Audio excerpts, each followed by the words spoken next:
ये देख सकते हैं, ये पौधा छांव में रखा था, इसमें पपीता अभी टूटा दिसंबर में। ये लगा हुआ होगा पिछले साल अक्टूबर नवंबर का, इन 12 महीने बाद तोड़ाई हुई।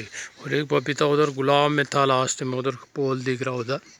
हाँ, तो वो पपीता ख़त्म भी हो गया अक्टूबर से। हाँ, जुलाई अगस्त सितंबर से टूटने लग गया था, शायद जुलाई अगस्त में ही टूटने लग गया था। और वो नवंबर दिसंबर तक ख़त्म भी हो गया पूरा फ्रूटिंग। तो जी इसका अर्थ है कि ज़मीन का बहुत बड़ा प्रभाव पड़ता है। मेड़ पर लगा होता है, यहाँ पे ढाटा पड़ता है।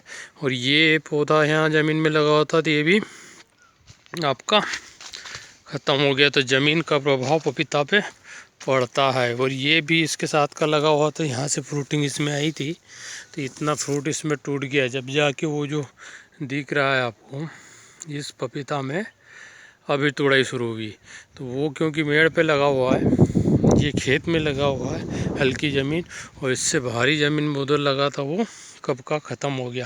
तो डिपेंड करता है उत्पादन कितना जल्दी और कितना ज़्यादा आएगा, ज़मीन का प्रभाव भी होता है।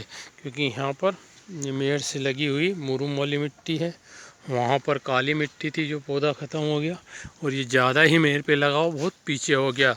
तो उत्पादन पर पौधे एक ही हैं, वैरायटी एक ही है, और एक ही पौधे के बीज हैं, और तीनों एक साथ लगाए, एक ही दिन लगाए हैं। ठीक है, सबसे पहले उधर का लगाया था, फिर ये लगाया था, फिर एक दिन बाद शायद ये लगाया था। ठीक है ना, तो बहुत अंतर आता है आपका वैरायटी के गुणों का।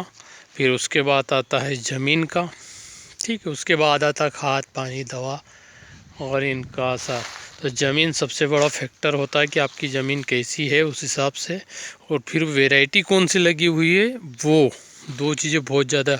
यहाँ अलग अलग वैरायटी पपीता की है, तो ये सपना को देख सकते हो, तो सपना एकदम अपना स्टेम वो लेके चल रही है, अलग चल रही है, वो अलग है। बीच में 2-3 पौधे, तो वो अलग आ गया उसका जेनेटिक कैरेक्टर। वो आखिरी में जो है तो उसके अलग कैरेक्टर आ गया, लाइन एक ही है।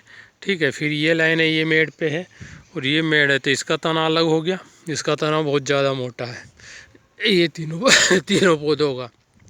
तो वैरायटी डिपेंड करती है कि वैरायटी उत्पादन बढ़ सकता है। दूसरा फिर आता है ज़मीन, तो पहले सिलेक्ट करें अच्छी वैरायटी, फिर ज़मीन, और उस हिसाब से उत्पादन कम ज़्यादा होता है। उसके बाद बीज दवाई खाद दूसरों की ज़मीन देख के ज़्यादा खर्च ना करें।